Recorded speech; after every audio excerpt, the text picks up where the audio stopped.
Hola a todos, buen día. A continuación vamos a presentar a tres de nuestras especialistas quienes llevarán a cabo el foro de alimentación, deglución y gastrostomía. Hola, ¿qué tal? Bueno, pues yo soy la doctora Gretel Casillas Guzmán, yo soy gastroenteróloga, endoscopista y bueno, pues es un placer compartir este foro con ustedes porque vamos a hablar de las razones por las que podemos hacer una gastrostomía, las complicaciones, los riesgos y básicamente las dudas que tengan sobre el procedimiento. Buenos días, yo soy Eloisa Oyo Macuset, soy licenciada en terapia en comunicación humana y me especializo en la terapia de lenguaje y deglución.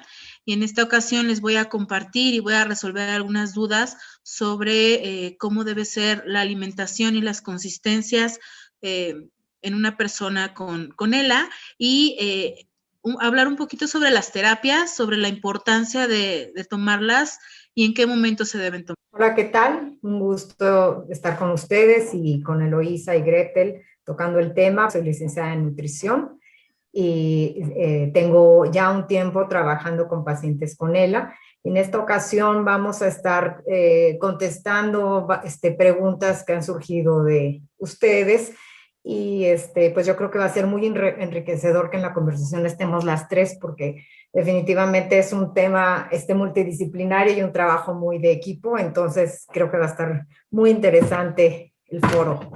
Muchas gracias a las tres por estar hoy con nosotros y pues ha llegado la hora y vamos a empezar con la primera pregunta. ¿Cuándo es el momento óptimo para acudir con cada una de sus especialidades, nutrición, deglución y gastrostomía? ¿Y cuáles serían los beneficios de ello? Empezamos contigo, doctora Gretel. Todos los pacientes que al momento del diagnóstico de ELA deben de recibir una valoración tanto de la deglución, de cómo se encuentra en ese momento, como de nutrición. Entonces, prácticamente el primer contacto con el paciente deben ser con la licenciada Eloísa y con la licenciada Laura. Una vez que se determina en qué estadio o en qué momento está el paciente, porque obviamente es una enfermedad que tiene diversos momentos a lo largo de la progresión, es cuando se decide en qué momento vamos a necesitar un apoyo de alimentación, no solo por la boca, sino a través de una sonda de alimentación. Entonces, ¿cuándo es el mejor momento?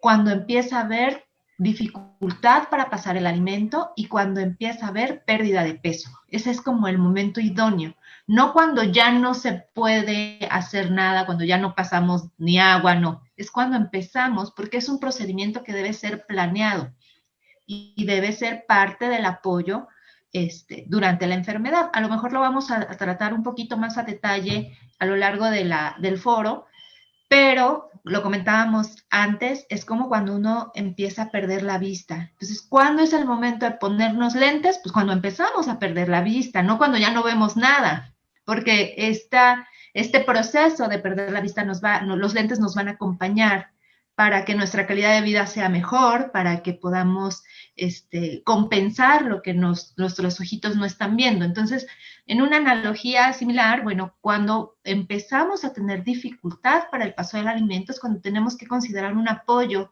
enteral, o sea, a través de directo al estomaguito, para que empecemos a nutrirnos y no empezar a desnutrirnos en el proceso de la enfermedad. Pero bueno, no, ¿qué más podemos agregar, Elo, Laura? Muchas gracias, doctora Gretel. ¿Cuándo es el momento ideal para comenzar con una terapia de deglución? Si bien la doctora Gretel ya nos dijo que el momento ideal para consultar a estos especialistas es el momento en el que uno es diagnosticado y ya a su tiempo se colocará la gastrostomía. A diferencia aquí, nosotros no podemos esperarnos a empezar a tener problemas de deglución, porque sabemos que en la ELA vamos a tener problemas de deglución y de voz. Entonces, es muy importante que cuando nosotros ya tenemos el diagnóstico, no nos esperemos a comenzar las terapias. Comenzamos las terapias al menos con un programa a casa o una evaluación en la que nos den los temas de evaluación, de intervención inicial. ¿Para qué? Para no perder la función de los músculos. Necesitamos nosotros estar en terapia desde el inicio de los síntomas y del inicio del diagnóstico para mantener la función, para retrasar lo más que se pueda el deterioro en todos los músculos de la boca, de la lengua, de la faringe, de la laringe, que son los que nos van a ayudar a que el alimento pase de forma correcta y que nos lo podamos acabar en todo el alimento que nosotros requerimos. Entonces, pues esto sería por parte de la terapia de deglución y vamos a ver qué es lo que sucede con el área de nutrición. Pues se va sumando a lo que mencionas, Elo, lo que mencionas, Gretel. Efectivamente, lo ideal es empezar a planear, a preparar desde el momento del diagnóstico. En el caso de nutrición, cada persona es diferente. Los diagnósticos muchas veces es un proceso largo porque se confunde con otras cosas. Entonces, es muy diferente el momento del diagnóstico. Hay gente que se le diagnostica muy tempranamente y hay gente que se le diagnostica cuando ya tiene un deterioro, ¿no? Y en el caso de la nutrición, al igual que en el caso de deglución, es mientras más temprana sea la intervención, vamos a estar, digamos, mejor parados para lo que venga. Y entonces, es muy diferente el caso de decir nutrición, por qué o para qué, cuál es el objetivo, depende del momento en que lleguemos. En general, la nutrición al principio del diagnóstico, un diagnóstico temprano, no se ve afectado el sistema digestivo, digamos. Entonces tendríamos que podernos nutrir y entonces sería muy importante tener un diagnóstico, tener junto con el diagnóstico, checar cuál es el estatus en ese momento. Y en ese momento decir, bueno, vamos bien, y según el estado en el que estamos, decir, nos vemos en 3 meses, dar una revisión, qué es lo que tengo que comer, pues lo tienes que comer normal, pero ¿qué es normal? Normal, saludable. Y si desde el día 1 estamos ahora sí que bien parados y decir, bueno, tengo este diagnóstico y no veo ningún cambio en mi cuerpo todavía, en mi peso, es excelente momento para darse una evaluada y decir estoy en este momento y estoy bien nutrido. Y conforme al avance de la enfermedad, que es muy diferente y muy variable, estamos teniendo una revisión, por ejemplo, trimestral o a lo mejor mensual en un principio, podemos ir acompañando e ir adaptando el programa de nutrición. Y así es como, si por un lado tenemos el estado de nutrición que lo conocemos y le vamos dando soporte, si por el lado de la deglución vamos a preservar más la función y hacemos las transiciones, pues podemos pasar de una alimentación normal a cambiar texturas, a hacer alimentaciones mixtas con la gastrostomía, y va a ser mucho más favorable en todos sentidos, como vamos a seguir viendo. Gracias a las 3 por sus respuestas. Ahora nos gustaría conocer con qué frecuencia se debe asistir a cada una de sus áreas. Sí, a veces nosotros somos el primer contacto para una persona que tiene ELA y no puedo comer. Normalmente en ELA vulvar es cuando dicen, empiezo a tener problemas para comer.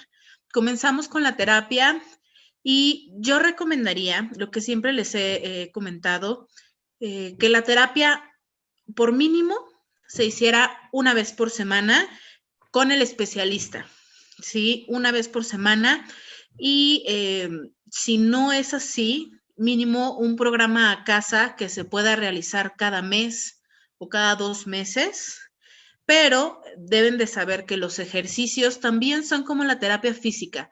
Los ejercicios que deje el terapeuta se van a tener que realizar diariamente en casa. Sí, a lo mejor se puede descansar un día a la semana. Es como ir al gimnasio. Nosotros vamos al gimnasio y si vamos un día a la semana no nos sirve de nada.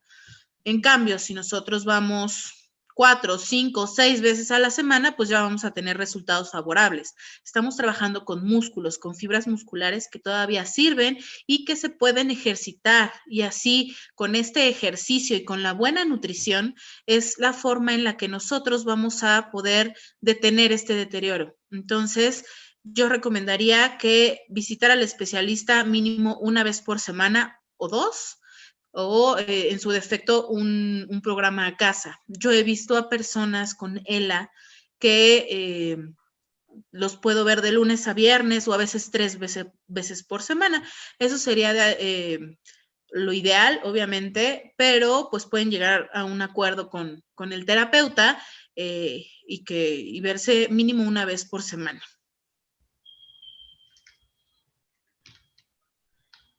Bueno, yo de frecuencia un poco ya les platiqué, ¿no? Mientras más temprano empecemos, pues la frecuencia la va a ir dictando cómo se van dando los cambios, pero el hecho de que empiecen a estar alerta de todo esto, tengamos un acompañamiento, pues lo va a hacer mucho más fácil, ¿no? Cuando llegan más deteriorados, seguramente que van a tener que hacer las consultas más seguidas y hay veces que nos tenemos que brincar las texturas y ya llegan directo a la gastro, lo cual es muy, pues muy traumático, ¿no? Son decisiones que hay que tomar con tiempo, que hay que ir transitando y en la medida que empecemos antes, se puede prolongar pues, la facilidad de la vía oral y se va pues va a avanzar más despacio el deterioro. Aquí en la cuestión de la gastros, la primer visita como tal a una valoración para la colocación de la misma debe empezarse a considerar cuando empieza a haber trastornos de la deglución. Obviamente, como lo veremos más adelante, esto pues también tiene diversas etapas. Pero como debe ser algo planeado, debemos encontrar el punto en donde el paciente esté saludable, no esté desnutrido, y también pues vayamos viendo las cuestiones administrativas, en qué hospital se va a realizar, cuál es el costo del procedimiento. Entonces realmente no es como una visita de urgencia de que ya no puede comer, sino que más o menos cuando empieza el experto en deglución a notar que esta nutrición ya sea, bueno, el experto en nutrición o el experto en deglución, que ya está comprometida la deglución y la nutrición, ya es cuando nos los envían para una primera valoración. Considerando que, les repito, es todo un proceso, es como cuando nos toca la vesícula, pues idealmente no es de urgencia, idealmente es planeado. Entonces aquí también ideal es un procedimiento muy sencillo que idealmente debe planearse. A mí me gustaría agregar algo importante en cuanto a las terapias. Si tú estás viendo este video y ya tienes una gastrostomía y no has tenido terapia de deglución, es importante que aunque ya tengas la gastro, todavía podemos comenzar con la terapia. ¿Para qué? Porque no nada más pasamos o tragamos la comida o el agua, también tragamos nuestras propias secreciones. Entonces, la terapia te va a ayudar a que las secreciones te las puedas tragar y sea mucho más sencilla la parte respiratoria. Si bien la parte respiratoria empieza a tener también complicaciones, pues no queremos que haya una flema o una saliva ahí que nos esté estorbando y que complique la parte respiratoria. Solo era eso. Muy interesante lo que nos comparten y sobre todo importante conocer cómo atender mejor a la ELA. Ahora, Laura Mercado, ¿nos podrías informar sobre algunos tips para no perder músculo cuando empiezan los problemas de deglución? Voy a hablar de 6 puntos, voy a tratar de ser breve, hacer 5 comidas al día, 3 comidas principales y 2 colaciones. Este es un ejemplo, aquí tenemos 3 comidas, vamos a tratar de fortificar, pongo el reloj, hay que tener más o menos horarios, eso nos va a ayudar a organizarnos. La número 2, hablaba de incluir proteína en cada comida. Entonces ya hemos hablado de grupos de alimentos Y el tipo de proteína pues va a ir dependiendo también con su capacidad de glutoria, ¿no? A lo mejor las nueces no van a ser una buena idea para unos o para otros, pero ahí es donde vamos dando seguimiento y nos vamos acompañando. Pero de alguna manera, tener la proteína. La tercera, tenemos proteína en polvo. La tercera, acompañar la proteína con suficiente energía. Hay veces que nos quedamos con la idea de que hay que poner puro superfood y con que tengamos la proteína ya me desayuné el huevo y el pescado. Si no viene acompañada del arroz, de la verdura, vamos a tener otros problemas y no se va desde estreñimiento hasta que la proteína la vamos a usar para combustible. Entonces es importante tener una dieta. Como ven, es una dieta saludable, es una dieta prácticamente normal. La cuarta, para mantener nuestro músculo, hablar de suplementos. Nos cuesta, conforme va avanzando a la dificultad para deglución, hay veces que es difícil depender solamente de alimentos, entonces podemos echar mano de varias cosas que en el curso de una consulta con nutrición o deglución, vamos a estar hablando de algunos truquitos o de productos como los espesantes. En el caso de nutrición, bueno, no solamente los alimentos, sino tenemos otro tipo de proteínas. Hay muchas marcas, alimentos completos, o sea, hay unos que son solo la proteína y otros que son así como los de los deportistas o los para subir y bajar de peso. O sea, hay un montón de cosas que podemos usar. Los multivitamínicos, que no todos son para todos, entonces también vale la pena que lo veamos como caso particular.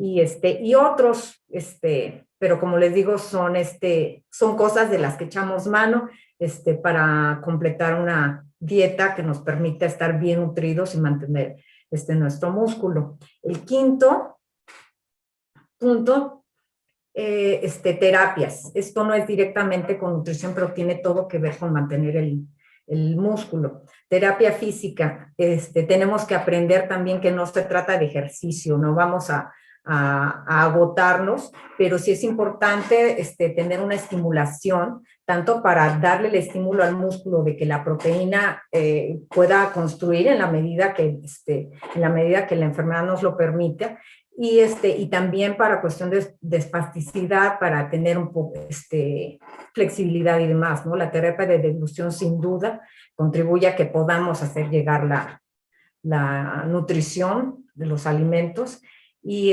la terapia respiratoria, que una cosa se apoya a la otra, ¿no? Porque también el tema respiratorio también es muscular, entonces en la medida en que protejamos nuestros músculos, en la medida en que estemos mejor nutridos, todo va a ir mejor.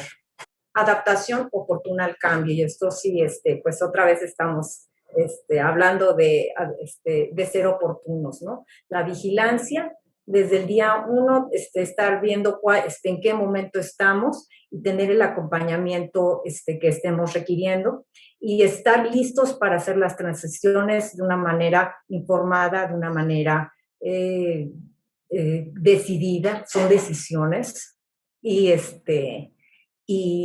llevándola de esta manera son, incluso la gastro, como decía la doctora Gretel, es un procedimiento que no tendría que ser más complicado, siempre y cuando estemos estando en un buen estado de nutrición.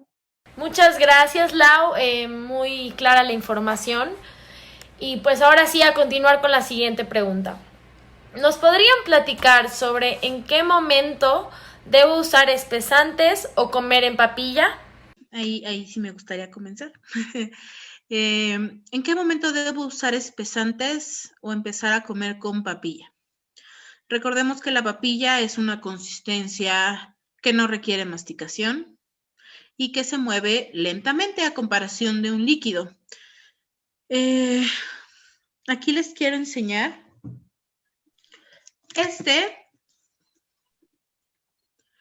Es el tipo de espesantes que se utiliza normalmente. Este es de la marca que más se puede conseguir aquí en México, Thick It. Sí, lo pueden conseguir en Mercado Libre me parece que también en Amazon. Ahora, este es un polvo que no tiene sabor, no le da color al alimento. Es un simple polvo. Entonces, ¿por qué tendríamos que empezar a comer papilla? A mí me gustaría que quedara claro por qué la papilla y por qué no, por qué el agua me hace toser, etcétera. Entonces, les voy a enseñar. Aquí tengo un vasito, pinté el agua de color para que vean qué rápido se mueve el líquido. Cae muy rápido.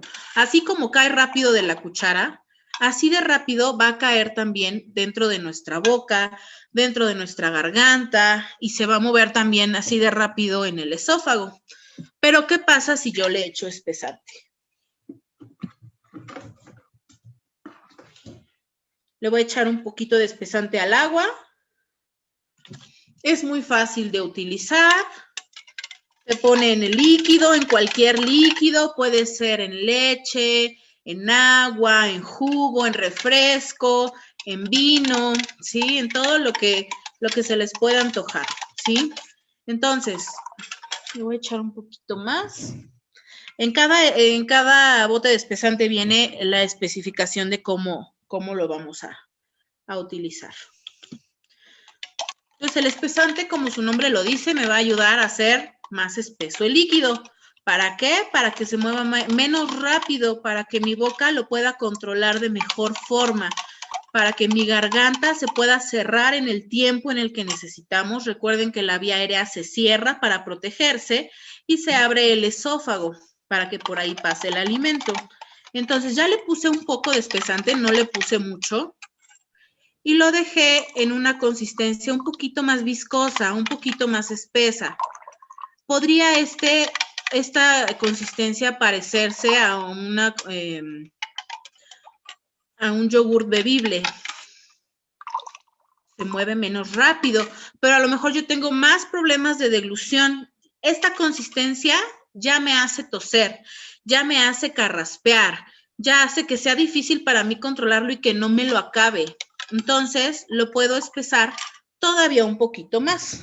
Y en vez de dejarlo como un yogur bebible, lo puedo dejar la consistencia como un yogur de vaso. Si le pongo un poco más de espesante. Entonces, este espesante ya se va a volver, este espesante ya lo va a volver todavía más lento a ese líquido. Y puedo yo seguir tomándome mi cerveza, mi refresco, mi leche. Es el mismo sabor, solamente la consistencia cambia. Entonces quiero que vean cómo ya hasta gotea, ya no escurre tan rápido. Y si yo le pongo todavía más espesante, lo podría yo dejar como un yogur griego, que es todavía más espeso. Ahora, ¿en qué momento, como ya les había dicho, en qué momento yo voy a utilizar el espesante o comer las papillas? En el momento en el que esa consistencia me sea difícil tragar.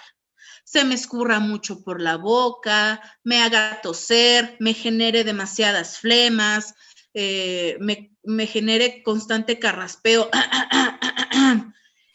O en el momento en el que, obviamente, el médico foniatra o la persona que haga el estudio recomiende, ok, ya se le va por el camino chueco, que es por la tráquea, que se va a los pulmones, y como ya había mencionado, no podemos dejar que este alimento se vaya hacia los pulmones porque podemos generar neumonías, ¿sí? Entonces, esas neumonías pues nos van a dar para abajo. Y las papillas, todo sólido, o la mayoría de los sólidos, se pueden hacer papillas para que se pueda comer mucho más fácil. La masticación a veces cansa, se fatigan, ¿sí? Cuesta mucho trabajo y esto aumenta el tiempo de alimentación y a veces son 2, 3 horas de alimentación en las que obviamente cuando terminamos de desayunar ya toca el almuerzo y luego la cena, ¿no? Diciendo lo que nos decía la licenciada Lau, que tenemos que comer 5 veces al día. Imagínense, yo empiezo a desayunar a las 8, termino a las 11 o 12 y a las 12:30 ya me toca mi colación. Entonces, el hacer el líquido espeso y los sólidos en papilla me van a ayudar a que el tiempo sea menor y sea más fácil para mí y me canse mucho menos al comer. Me parece que quedó súper completo, Elo, y yo querría agregar esto que dices de que se vuelve cansado y qué conveniente es cambiar la textura. Entonces, al cambiar la textura, también les quería comentar que les vamos a cambiar la textura, pero necesitamos seguir consumiendo la misma cantidad. Entonces, ahí vamos a estar pensando en que sí se lo pueda comer, pero vamos a contar, vamos a tratar de medir, de tener una idea de lo que les estamos dando. Y número dos, que también una característica muy importante de la alimentación, de la nutrición en la fase oral es la parte del placer que nos provoca comer. Entonces, pues sí, y sí vamos a usar suplementos y demás, pero es muy importante que dicen qué es lo que tengo que comer, qué es lo mejor. Si es una dieta saludable, el sazón de la casa es muy importante. Y como decía él, prácticamente cualquier alimento le podemos dar la textura que queramos. Y depende, yo por acá tengo en la presentación alguna diapositiva donde les sugiero que piensen también en esa parte, ¿no? En que la comida sea agradable, aun cuando cambie de textura. Prácticamente, entonces, ¿cómo lo hacemos? Es una cosa gradual, ¿no? A lo mejor al principio vamos a hacer cortes más pequeños, lo podemos pisar con el tenedor, llegar al momento en que molamos a la licuadora, usar para humidificar, por ejemplo, sobrecocer, ¿no? Una pasta sobrecocida es más fácil de pisar con el tenedor o deglutir. Yo también les quería comentar que hay algunos recursos. Esta es una guía de alimentación del Instituto, de la Fundación Luzón, que es una fundación hermana de Gila en España. Y es un recetario, pero es un recetario con recetas españolas, pero pues aquí podríamos poner una fotografía de unas enfrijoladas, que se viera como poner la tortilla muy remojada, por ejemplo, con el frijol y poner encima crema, y tenemos texturas, y del hecho de tener colores, texturas separadas, que no quede así como lo hace también muy agradable, ¿no? Seguramente que ustedes en casa ya tienen algunas recetas preferidas, y no sé cómo la ves, Vale, pero me encantaría si nos mandaran fotografías o sus recetas, porque pues aquí en México el gusto de la alimentación en casa, estoy segura que ustedes me van a dar mejores ideas de las que les pueda dar yo, y ¿por qué no compartir estas ideas, no? Es muy importante. Con textura no se pierda ni la nutrición ni el sabor. Y bueno, dependiendo de la textura, a lo mejor en este momento no necesitas esta textura, pero el espagueti a la bolognesa le puedes dar la textura que necesites, ¿no? A lo mejor en este momento no necesitas esta textura, pero el espagueti a la bolognesa le puedes dar la textura que necesites, ¿no? Sí es, Lau, aquí me gustaría hacer un paréntesis y decirles a todos los que nos están viendo que en los comentarios nos compartan sus recetas y así toda la comunidad los estaremos leyendo. Y a ver si nos mandan la foto de las enfrijoladas o algo de la especialidad de sus casas. Les voy a comentar que tuve hace mucho tiempo un pacientito que él no podía comer sólidos, pero se le antojaba una gordita de chicharrón. Y mínimo una vez por semana se comía su gordita de chicharrón, pero le ponían un poquito de caldo de res o caldo de pollo en la licuadora o en el NutriBullet y nada más como decoración le ponían un poquito de cilantro, un poquito de cebolla y se lo comía con tanto gusto que no se veía como desagradable a la vista, que dijeras no se me antoja. No, yo siempre he dicho, de la vista nace el amor. Entonces, no es lo mismo que yo aviente un pedazo así como de carcelero, ¿no? En el plato de puré de papa, a que yo acomode el puré de papa, le ponga unas hojitas de perejil o de cilantro, un poco de, no sé, de ajonjolí o de pimienta negra, que le va a dar más color, le va a dar más vista y se va a antojar un poquito más. ¿no? Entonces, eso en cuestión de los sólidos. Pero ahorita hablé de los espesantes. Los espesantes a veces son un poco costosos y se acaban rápido. Entonces, si pueden, los líquidos se pueden espesar naturalmente. Por ejemplo, un café, un chocolate, la leche se puede espesar con maicena, ¿sí? Un agua, en vez de tomar agüita natural, podemos tomar agua de papaya, agua de melón, agua de pepino con limón, ¿sí? Y así se pueden espesar de forma natural los líquidos.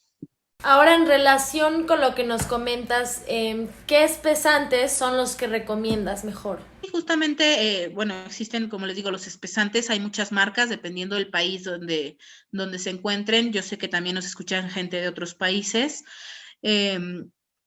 Y de manera natural, espesando con frutas, con verduras, con maicena, a veces con un poco de grenetina, también funciona. Un poco de polvo de proteína y no solo espesan, sino que además se están fortificando, ¿no? Exactamente. Ahora busquen que siempre quede lo más homogéneo posible, que no queden tantos grumos, porque ahí ya son dos consistencias diferentes dentro de la boca. Entonces, que se unifique, que esté muy homogénea esa consistencia. Muchas gracias. Vamos a continuar, doctora Gretel, con la siguiente pregunta. Dice, ¿por qué debo de acudir a una gastrostomía si aún puedo pasar líquidos?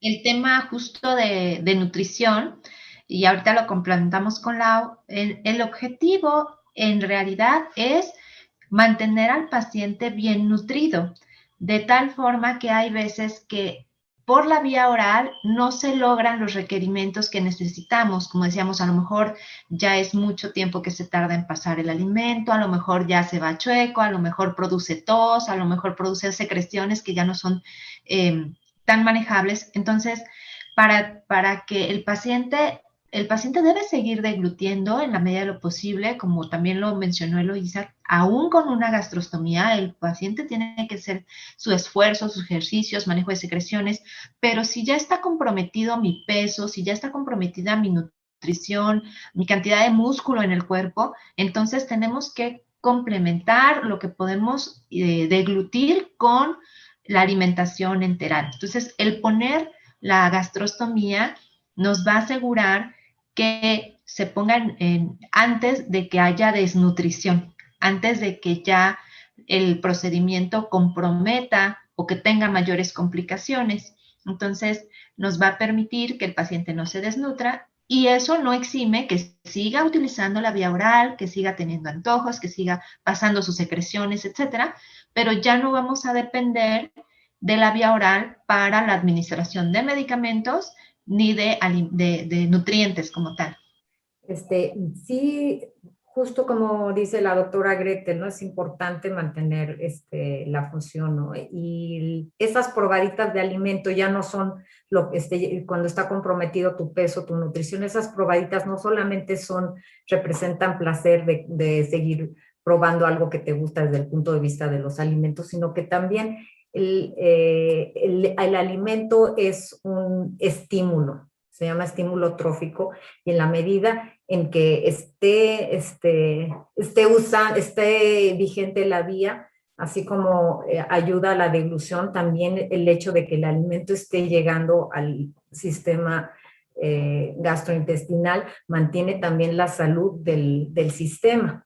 Me ha tocado que llegan algunos pacientes que ya hace rato, la pregunta decía si aún puedo pasar líquido, ¿por qué hacerme la gastro?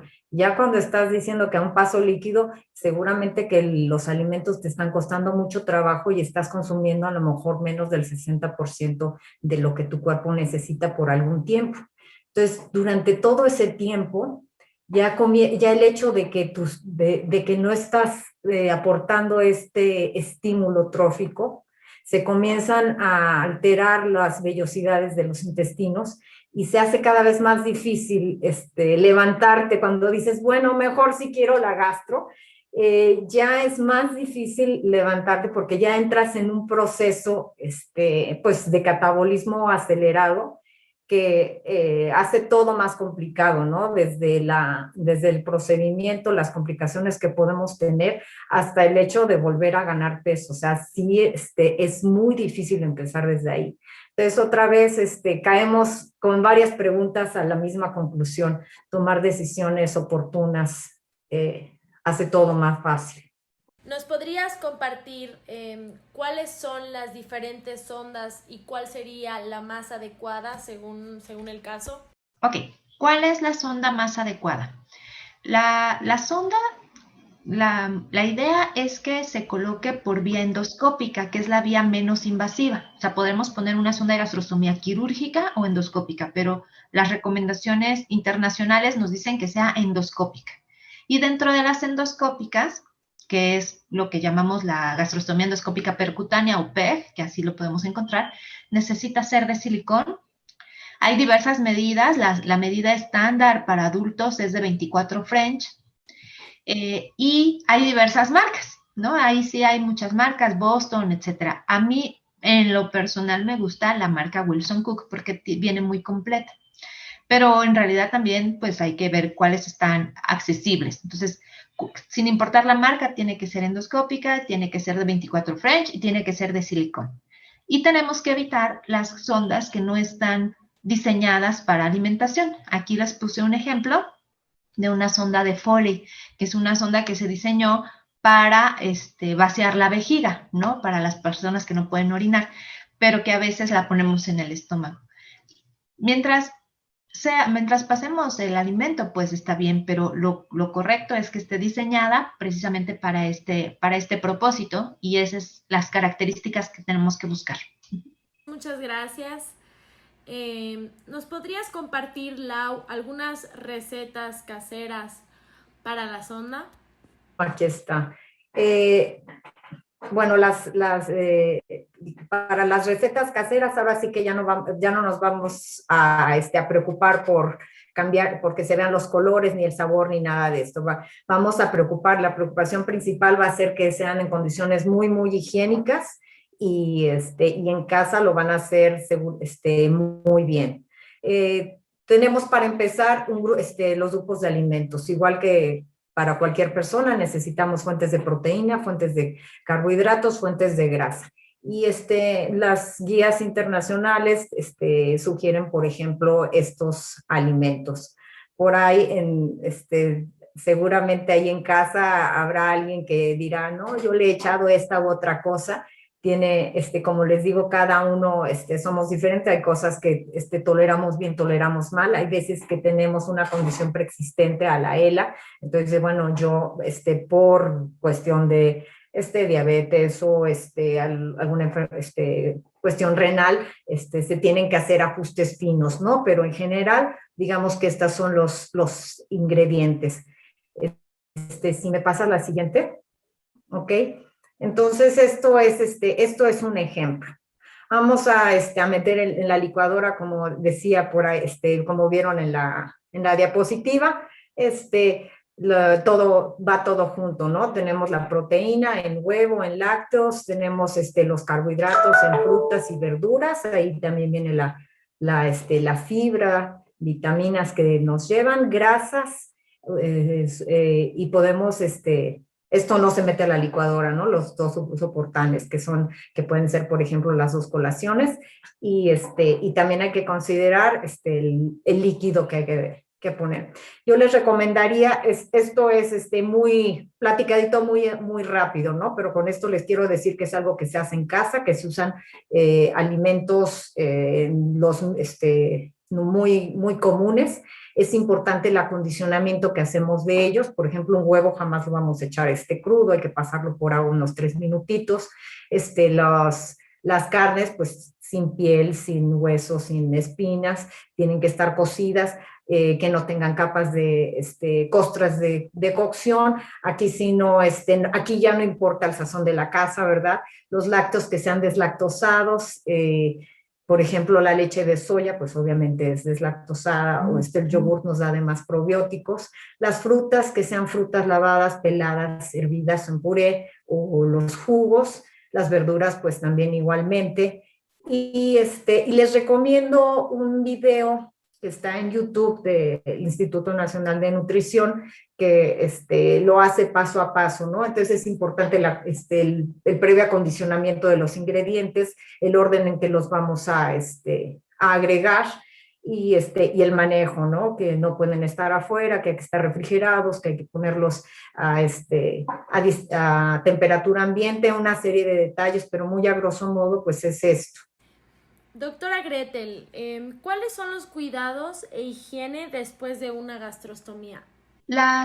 Después de la colocación, inmediatamente los días posteriores, igual que cualquier cirugía, la herida debe mantenerse limpia y seca. Básicamente eso. No, a veces decidimos utilizar algún antiséptico alrededor de la herida, pero con agua y jabón, con adecuados cuidados y que no se guarde humedad, debe ser suficiente.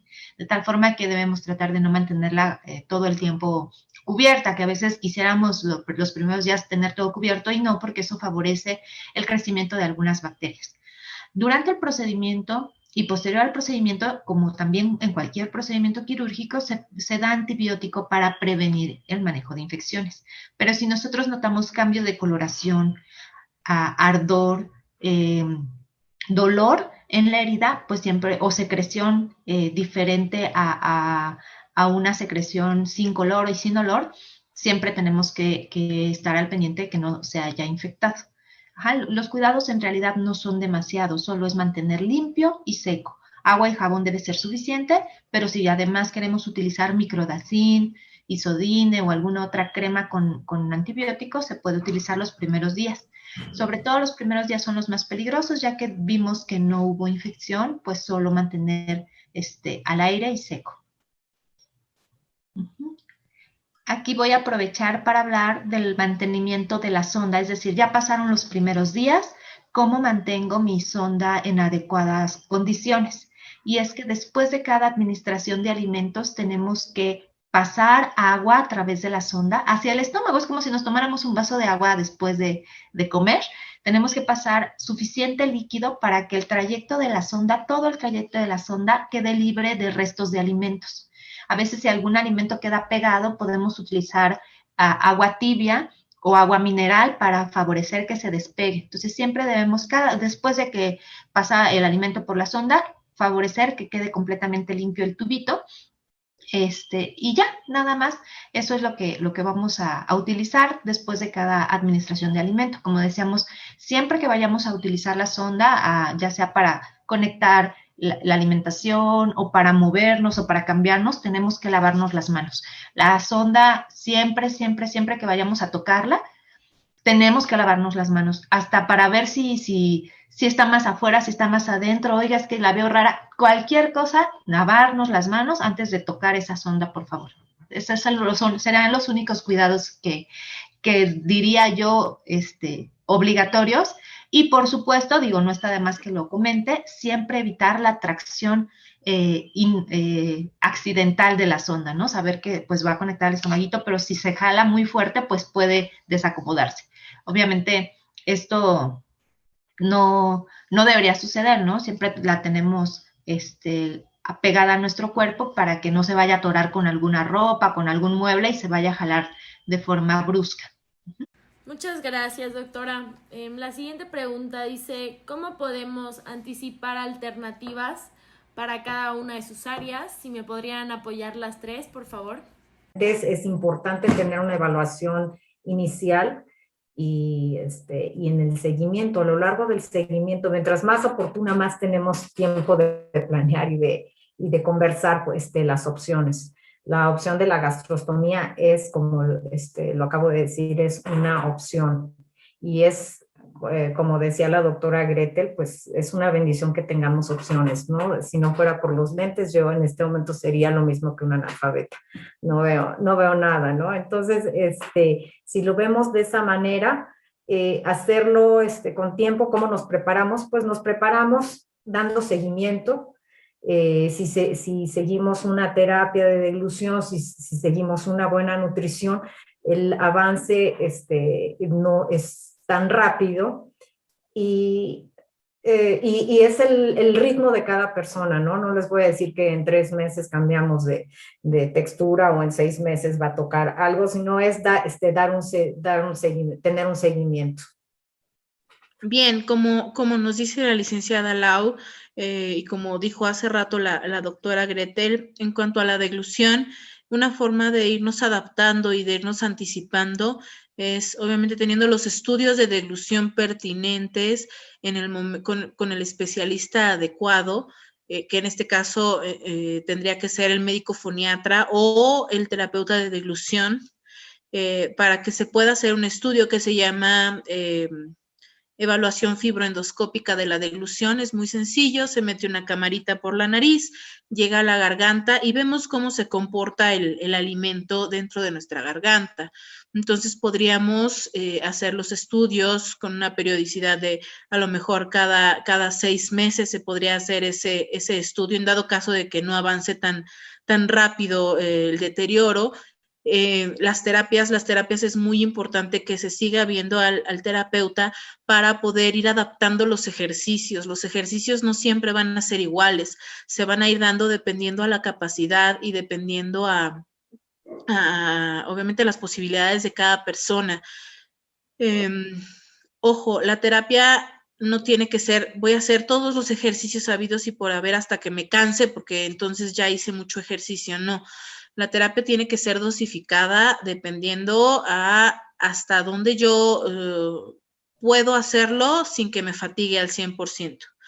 Entonces, obviamente, como les decía, con las evaluaciones constantes, ir cambiando los ejercicios poco a poco, dependiendo la persona. Y la colocación, vuelvo a lo mismo, la colocación de la sonda de gastrostomía. Recuerden que me coloco la sonda no es sinónimo a ya voy a dejar de comer por siempre. Es de, me estoy adelantando a que me siga nutriendo lo más que puedo, y tener fuerza también para poder hacer mis terapias, porque muchas veces se empieza la desnutrición y ya no tengo ganas, me siento decaído, me siento más débil de lo normal y ni siquiera quiero hacer la terapia. Entonces, eso, hacer los estudios, ir con el terapeuta para que vaya cambiando los ejercicios dependiendo las capacidades, ¿no? Doctora. Gracias. Pues nuevamente, aquí es importante partir de que es una enfermedad que va a ir progresando. Que eventualmente, más tarde para algunos, más temprano para otros, vamos a requerir un apoyo en la forma de nutrirnos. Es decir, vamos a hacer nuestros ejercicios lo más pronto posible en el diagnóstico, tan pronto nos diagnostiquen para que esta progresión de la enfermedad sea más lenta. Pero sabemos que eventualmente me van a tener que ayudar a nutrirme. Ojalá poco, ojalá toda mi nutrición siempre sea más por boca que por gastrostomía, pero va a ir habiendo un cambio, ¿no? A veces va a ser mitad y mitad y a veces va a ser más por la gastrostomía. Entonces, como es una situación que tarde o temprano va a llegar, tenemos que preverla. Y preverla se refiere a que me tengo que hacer el procedimiento cuando estoy bien, porque eventualmente me la tendrán que hacer. Entonces es mejor hacerla cuando estoy bien, hacerla cuando estoy muy mal. Como cualquier cirugía, necesitamos que el cuerpo tenga los nutrientes correctos para que la cicatrización sea la correcta, para que nuestras defensas puedan combatir posibles infecciones de herida, para que mi recuperación sea más temprana. Entonces, ¿cuándo hacerla? Cuando estoy bien, no cuando estoy mal. ¿Cuándo irla planeando? Cuando ya empiezan a necesitar cambio de texturas, porque eso, bueno, nos da tiempo de planearlo. Decíamos, siempre tiene que ser cuando estoy bien y tengo que ver no solo el estado funcional, sino el estado de mi cuerpo, sino también lo administrativo. Cuento con una seguridad social, IMSS, ISSSTE, que me apoyen en el procedimiento para que me vayan mandando con el experto, para que me vayan haciendo los estudios. Cuento con un seguro de gastos médicos mayores para informarme qué es lo que tengo que llenar. no cuento con ninguno y lo voy a solventar de mi bolsa, ¿cuál es el costo? Porque es un procedimiento que no es barato. Entonces, ¿cuánto me va a costar? Y cómo voy a ir ahorrando para cuando llegue ese momento hacerme el procedimiento y no estar tronándome los dedos. Entonces, todo ese es un proceso que se debe de planear. Hay muchos pacientes, y lo hemos platicado en otros foros, que nos dicen, es que yo no quiero hacérmela porque me da miedo, y lo ven como un paso antes del final. Y no es así, o no debe ser así. Idealmente es un procedimiento que nos va a acompañar para que nos mantengamos nutridos. Y bien nutridos vamos a poder afrontar mejor la enfermedad, y como decía la licenciada Elo, vamos a tener las fuerzas para mi terapia, vamos a darle los nutrientes a mi músculo para que esté bien y para que pueda seguir teniendo sus funciones el mayor tiempo posible. O sea, al final, todo esto es con el objetivo de que mi calidad de vida sea el mejor en el tiempo en el que está progresando la enfermedad. Nadie sabemos cuánto tiempo tenemos, pero lo que queremos es que la calidad de vida sea mejor el mayor tiempo posible. Gracias por sus respuestas. Creo que esto nos reitera la importancia de estar cerca de los especialistas y sobre todo pues bien informados.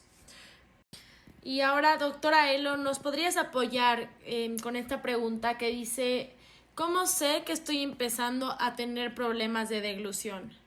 Como les decía, ya habíamos platicado que a la deglución normalmente se le estudian dos cosas, la seguridad y la eficacia. La eficacia va a ser que yo me pueda acabar todo lo que necesito, todos los nutrientes necesarios y toda la cantidad de agua necesaria y la medicación por la boca que necesita mi cuerpo. Y la seguridad habla de poder comer todo sin tener ningún problema respiratorio, sin ninguna complicación a nivel de los pulmones. Entonces, en el momento en el que yo empiece a tener problema en la eficacia, que no me acabe la cantidad de agua que necesito, la cantidad de comida que necesito, ahí ya estoy empezando a tener un problema de deglución, porque ¿por qué no me lo acabo? Porque seguramente me estoy cansando o me está costando trabajo comer el alimento. Y en la parte de la seguridad, podemos empezar a tener problemas como la tos, atragantamiento cuando comemos, constante garraspeo, mucha cantidad de secreciones relacionadas con la comida. O sea, empiezo yo a comer y mi cuerpo empieza a generar mucha flema, mucho más de lo normal, o después, ya que acabé, tengo una cantidad de flemas espantosa, o cuando hay algo que se llama voz húmeda. La voz húmeda es como un gorgoreo. Yo doy un trago de saliva, de agua o de líquido, y se escucha como que cuando hablo gorgoreo. Entonces, esa voz húmeda quiere decir que se está acercando demasiado el líquido o el alimento a mis cuerdas vocales, que es donde empieza mi tráquea, ¿sí? Si alguien en alguna ocasión tuvo alguna neumonía y que no encontraron por qué vino, si fue una fiebre que de repente no sé de dónde vino, si es por el estómago, si es vías urinarias, si es gripa, y no es ninguna de las dos, probablemente valdría la pena tomar una placa de tórax para buscar alguna neumonía. Y la neumonía nos hablaría de que probablemente el alimento se esté metiendo a nuestros pulmones. Entonces ese alimento se pudre y genera las neumonías. Gracias, doctora. Tenemos aquí también una pregunta que dice que si la cialorrea tiene algo que ver con la debilidad de los músculos de la deglución. Sí, totalmente, sí. La cialorrea, ¿qué es? Es el escape de la saliva por la boca, ¿sí? La salida excesiva de la saliva. Entonces, muchas veces nos han dicho que es que tengo mucha saliva, tengo demasiada saliva, estoy salivando mucho más. Y la respuesta es que no es lo que está sucediendo. Lo que está sucediendo es que no me la estoy tragando por debilidad de los músculos de los labios, de la lengua, de la garganta. Prefiero no pasarla, o no tengo la fuerza suficiente para mantenerla dentro de la boca, entonces la salida se me escurre. Entonces, ¿qué tipo de ejercicios recomiendas para los músculos de deglución que se han debilitado? Ay, esta es una pregunta con una respuesta muy larga, ¿no? Pero, ¿qué les puedo decir yo que puedan hacer en casa? Movimientos de labios, movimientos de lengua. Por ejemplo, para la cialorrea me puede ayudar a hacer ejercicios para apretar mis labios o mandar besos. ¿Sí? O movimientos de la lengua, sacar y meter la lengua, moverla hacia los lados. No son todos los ejercicios, pero esos ejercicios podrían favorecernos y trabajar algo que se llama terapia miofuncional y una activación muscular que nos podría servir con frío. Podemos enfriar una cucharita, está llena de espesante. Enfriar una cucharita, el mango de la cuchara la podemos meter en hielo y frotarla en la cara, lo podemos pasar en la cara el frío de abajo hacia arriba, o podríamos estar estimulando mejillas por dentro, de abajo hacia arriba, la lengua de la punta hacia atrás, el paladar suave, el paladar duro. Hay muchos ejercicios que se pueden hacer para la terapia, pero creo que mientras podríamos estar haciendo este tipo de ejercicios. En las otras sesiones en las que hemos platicado, que están en YouTube, pueden ver otro tipo de programas que he mencionado. Se me ocurría que también del lado de los alimentos hay alimentos que nos hacen salivar más, que son los alimentos picantes o muy condimentados. Entonces también en alguna medida puede ayudar revisar también ese tema, ¿no? Sin duda la terapia pues es piedra angular. ¿Y existe algún medicamento que ayude a disminuir las secreciones y la saliva? En cuanto a medicamentos, bueno, yo no receto ningún medicamento, pero en cuanto a tratamiento, la toxina botulínica, hay veces que se inyecta un poco de toxina a nivel de las glándulas salivales y así se reduce la cantidad de secreciones de saliva. No sé si la doctora Gretel sepa de algún fármaco, que yo tenía entendido que no había fármacos para reducir la cantidad de saliva, pero no sé. Hay algunos medicamentos que como efecto adverso nos dan sequedad de boca. Y entonces hubo un tiempo en el que se utilizan, bueno, todavía algunas veces se utilizan para disminuir la secreción de saliva. Casi siempre esos los indica el neurólogo que los está viendo. Pero la verdad es que es como solo un efecto adverso de un medicamento que se utiliza para otra cosa. Entonces, no siempre están indicados para todos los pacientes. Y bueno, cuando ya hay demasiada cialorrea, pues más bien hay que utilizar los aditamentos para extracción y manejo de estas secreciones. Seguimos con esta pregunta que dice, ¿qué tan cierto es que las personas con ELA requieren más aporte calórico?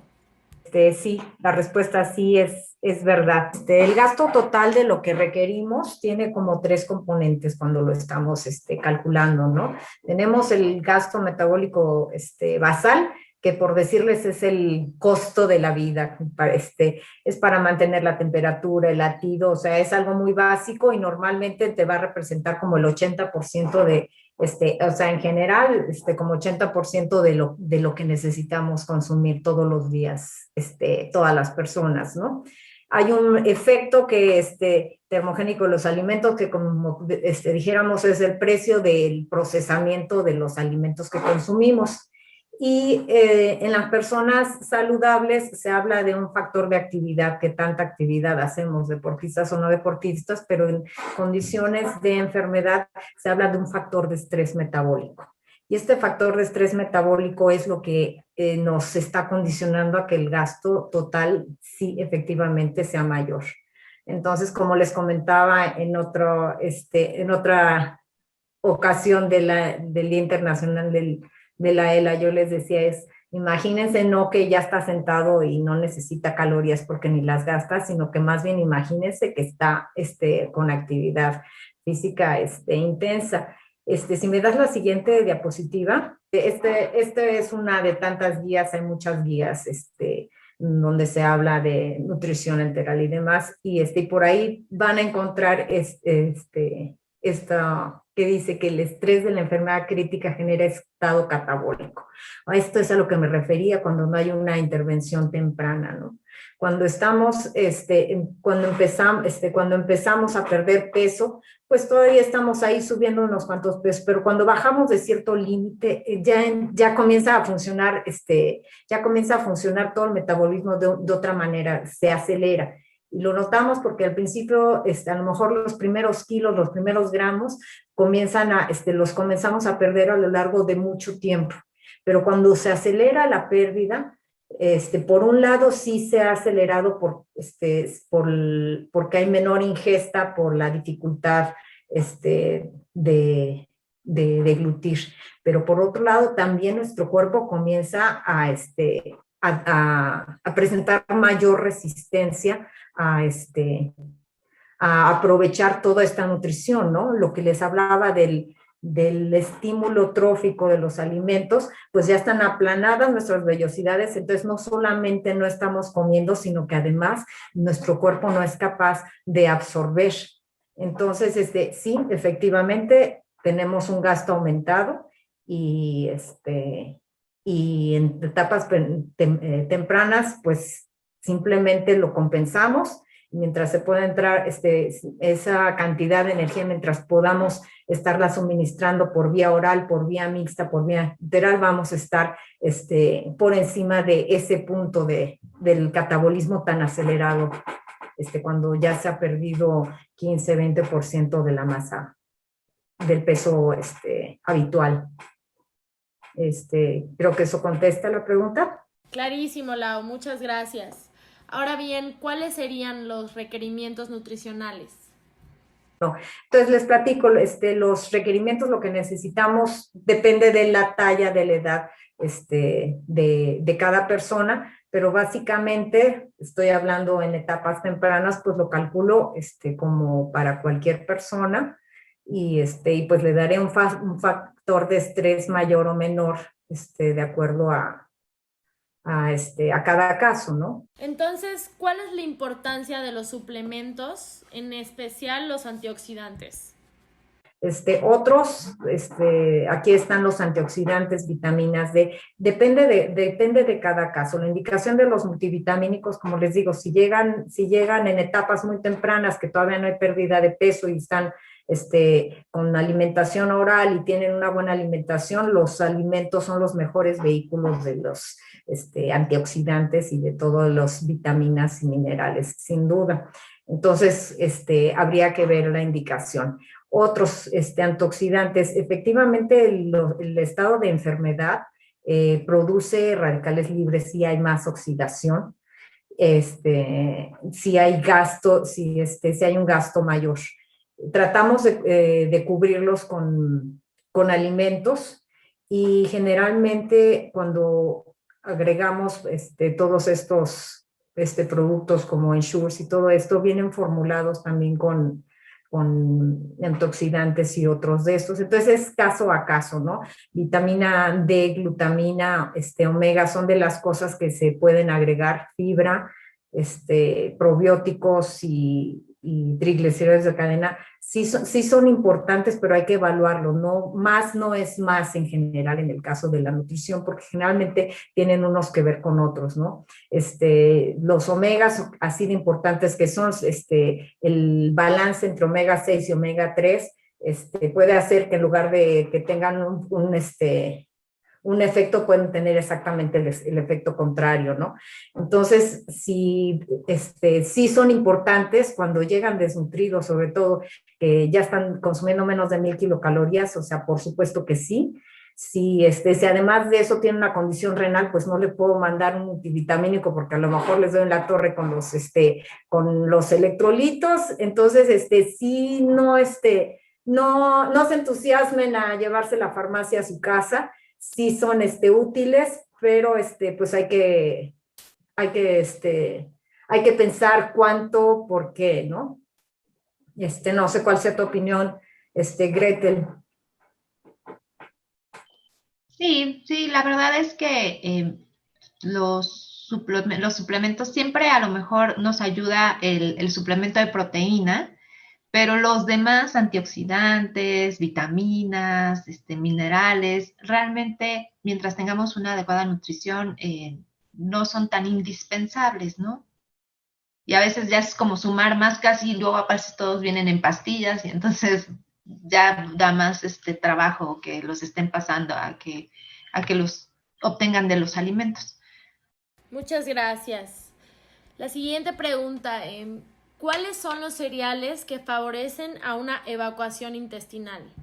Pues en general, cuando tenemos temas de estreñimiento, pueden tener que ver, primero vamos a observar qué cantidad de líquido estamos tomando, que suele ser un tema.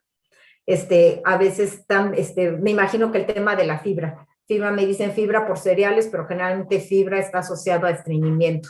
Entonces, en estos casos podemos tener estreñimiento no solamente por falta de fibra, que la fibra la encontramos en el frijol, la encontramos en cereales integrales, en verduras en general, pero si la pregunta, como me imagino, viene acompañada del tema de estreñimiento, aprovecho a comentarles que también pongan mucha atención en el tema de líquido, formar suficiente bolo. Entonces, pues sí, cereales, sí, los otros alimentos que, como les comentaba, leguminosas, de acuerdo a tolerancia, y ahí sí me ayudaría, hablando de suplementos de fibra, de mucílagos, el metamucil y esas cosas, que nos pueden ayudar a regularizar el tema. Pero no pierdan de vista, es fácil caer en dejar de tomar líquidos por la dificultad que supone. Entonces, muy, muy atentos con el tema de líquidos. Quiero agregar que sí, efectivamente, primero la base pues es ver que estén tomando los suficientes líquidos, y después empezamos con los suplementos naturales, tipo, como decía la doctora, metamucil, y finalmente, si esto no es suficiente, entonces ya nosotros como gastroenterólogos ya podemos dar fibras sintéticas que de manera muy parecida a las fibras naturales nos van a ayudar a regular el tránsito, pero un poco más potente, de forma más potente. Perfecto. Seguimos con ¿cuál es la consistencia de los alimentos que favorecen a la deglución? Creo que ya hablamos un poquito sobre este tema anteriormente, pero los alimentos más fáciles de comer, que requieren menos control, se mueven menos rápido, como las papillas, como todos los líquidos espesos, como un agua de papaya, agua de sandía, los yogurts, las papillas en general son mucho más sencillas de comer que los sólidos y los líquidos. No sé si pueda compartir aquí rápidamente. Tenemos el líquido hasta su izquierda y los sólidos hasta la derecha. En los sólidos encontramos sólidos suaves, sólidos duros, sólidos secos y sólidos húmedos. Sólido es todo aquel alimento que requiere masticación. Obviamente los sólidos húmedos y los sólidos suaves van a ser los que son mucho más sencillos de comer, que nos van a cansar menos y que van a pasar más rápido. Es mejor comer unos cuadritos de papaya o de plátano, que a lo mejor la piña, que es muy fibrosa, aunque es húmeda, es muy fibrosa. Y en los líquidos, bueno, ya todo lo que se parece al agua, ¿no? Entonces, los más fáciles de comer van a ser siempre los que están al centro de esta pequeña tabla. La consistencia miel, que es como la miel, como un yogur de vaso, como una papilla espesa, no sé, una crema un poco espesa. Y luego a su lado izquierdo tenemos el néctar, que es como la consistencia del jugo néctar, como un yogur bebible, como estos jugos, como un agua con un poco de espesante. Y a la derecha tenemos el pudding. El pudding va a ser todo lo que es como un puré de papa, unos frijoles refritos, un guacamole, una natilla muy espesa. Entonces, si empiezan a tener problemas en los líquidos, nos tenemos que pasar a la consistencia néctar. Y si ya nos cansamos y tenemos problemas con los sólidos, recomendaría hacerlos tipo pudding. Pero normalmente las papillas quedan como en la consistencia miel, como en la consistencia del centro. Muchas gracias, doctora Elo. Pasamos contigo, doctora Gretel.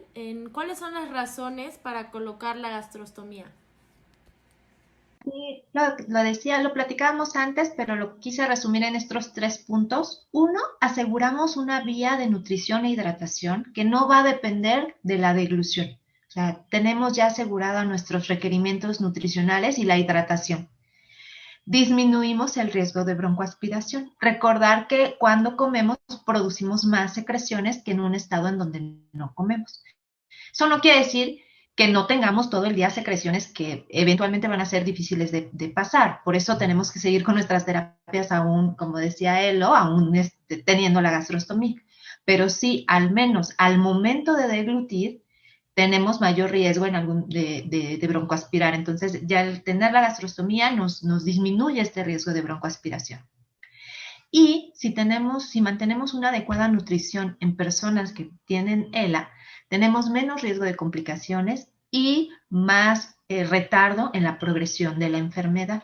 Y aquí me gustaría, si me hacen favor de pasar las últimas 3 diapositivas, diapositiva donde hay una tablita, por favor, en donde se hizo un estudio en donde se vio la sobrevida en pacientes a los que se les colocaba la sonda de gastrostomía y comparaban aquellos que ya tenían un índice de masa corporal menor a 18.5 con los que tenían mayor a 18.5 o los que habían perdido un porcentaje de peso del 0 al 20% versus los que tenían una pérdida del más del 21%. Y se observó, como vemos en esta tablita, que aquellos que se hacían una gastrostomía con menos pérdida de peso vista por el índice de masa corporal o vista por el porcentaje de peso, tenían en promedio más días de eso, más sobrevida, una sobrevida mayor, prácticamente que los que se lo hacían de forma más tardía, donde ya había más compromiso nutricional. Entonces, quienes se lo hacía de forma más tardía, como se ve en la tablita, en la primera columna sobre todo, vivían prácticamente la mitad de días que quien se la hacía antes de tener un deterioro nutricional. La que sigue, por favor. Este es otro estudio en donde se observó la sobrevida y ellos tomaron en este otro estudio un corte del porcentaje de peso, de pérdida de peso del 5%. Entonces, de igual forma, en la imagen roja, en la línea roja, vemos la sobrevida en quienes se hicieron la gastrostomía cuando habían perdido más del 5% de su peso inicial, de su peso habitual, versus aquellos que se la pusieron cuando habían perdido menos del 5% del peso inicial. Entonces vemos que la sobrevida es mayor en aquellos que se ponen la gastrostomía de forma temprana, antes de perder el 5% del peso habitual. Y la última, por favor, que es también un estudio muy parecido, en donde de igual forma, aquí el punto de corte fue la pérdida de peso del 10%. Y nuevamente, en la imagen roja, bueno, en la línea roja, vemos como quien se colocó la gastrostomía con una pérdida mayor al 10% del peso habitual, tiene menor sobrevida que quien se puso la gastrostomía después, con menos que no había perdido 10% del peso. Ajá. Entonces, prácticamente, hay muchos más estudios, pero estos 3 son los más representativos en donde se observa ya de forma objetiva como si ponemos de forma temprana la gastrostomía antes de perder mucho más peso o antes de llegar a estados de desnutrición mayores, tenemos una mejor sobrevida que si dejamos esto hasta el último. Y ya para concluir, la última sería, ¿cuándo se indican los recambios de la gastrostomía? Sí, depende de la funcionalidad. Una sonda de gastrostomía con los cuidados que comentamos va a durar más o menos de 12 a 18 meses de vida útil. Entonces, realmente hasta que vemos que hay un desgaste en el silicón, porque bueno, al final es un plástico, es un material grado médico, pero sí va a tener cierto deterioro, o cuando hay fugas, hay veces que se fuga un poquito por el tubito, entonces cuando llegan estos momentos es cuando solicitamos un recambio, y como ya está la fístula hecha, la fístula es el trayecto de la piel al estómago, ya está hecho, pues ya nada más, digamos, se saca esa, se mete otra, lo digo fácil, no es complicado, solo que tiene una técnica especial y es prácticamente en el consultorio. Pero se recambia cuando sucede esto. Otras causas de recambiar la sonda sería, por ejemplo, que la que tengo se infecte. Ajá, eso, bueno, idealmente no debe pasar, pero ha llegado a suceder, o que se infecte la piel alrededor. Entonces, en esos casos vamos a tener que quitar esa sonda porque ya es un tejido con bacterias y a veces ponemos una provisional y cuando se resuelve la infección ya ponemos una definitiva, pero bueno, no es una indicación frecuente. Básicamente la recambiamos hasta que el silicón se desgasta. Ahora sí que un fuerte aplauso se merecen. Gracias a las tres por este valioso espacio y este regalo que nos ofrecen a todos los que nos están viendo el día de hoy y nos acompañan en el Día Mundial de Lucha contra la ELA. Y sobre todo gracias porque han destacado por siempre estar ahí apoyando a la comunidad por la ELA, cerca de la asociación, por siempre compartirnos no solo el conocimiento y el talento, sino ese gran corazón que tienen. Y realmente muchas gracias. Pues muy agradecida por este foro porque yo me enriquezco también. Gracias, Elo, gracias, Gretel, y pues yo me parece que el mensaje más contundente es hacer las cosas con oportunidad para tener mayor calidad. Muchas gracias por la oportunidad de poder platicar. Siempre es un placer pues verlas, porque al final es un equipo de trabajo, ¿no?